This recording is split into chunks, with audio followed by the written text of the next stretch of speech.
Oui, bonjour, c'est le frère Sophonie.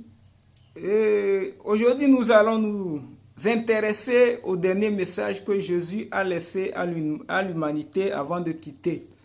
Parce que, sachant que après son départ, Satan ferait tout pour détourner l'attention de l'homme. Parce que Satan ne veut pas que l'homme vive une vie de chrétienté ou bien l'homme suive la bonne voie qui est la voie chrétienne. Donc il ferait tout, il passera par des fausses révélations et autres.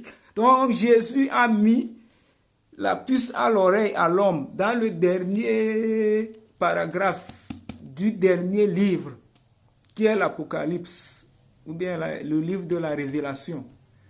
Donc Dieu a parlé dans ce livre dans ce dernier chapitre de l'Apocalypse qui est Apocalypse 22 verset 13 que je suis l'alpha et l'oméga, le premier et le dernier, le commencement et la fin, point.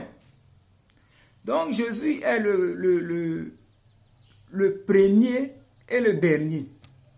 Donc, bon, les Élie étaient venus et autres, ils étaient venus.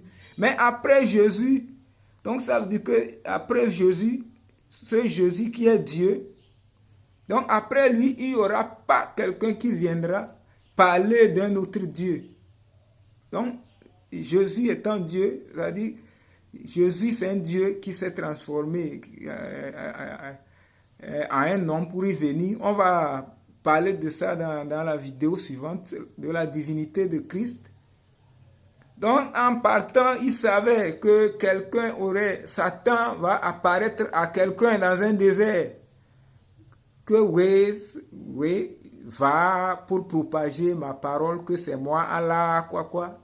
Satan va apparaître en prenant l'image de Marie pour dire, oui, je suis Marie, oui, je suis la mère de Dieu.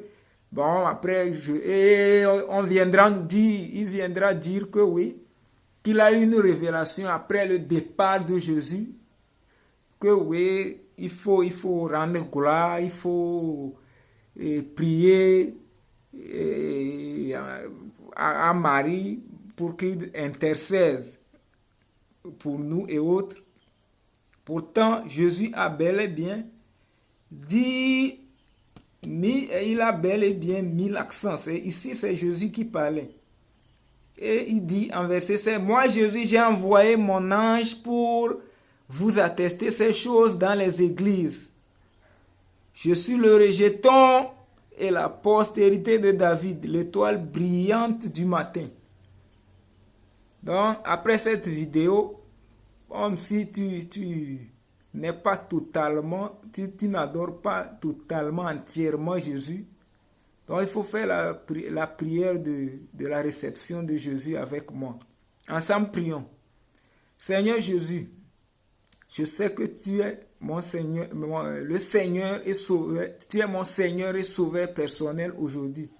Je sais que tu as donné ta vie pour moi à la croix. À partir d'aujourd'hui, je te considère comme mon Sauveur et Seigneur personnel. Je te reçois et je te laisse mon âme. Au nom de Jésus-Christ, j'ai prié et reçu. Amen.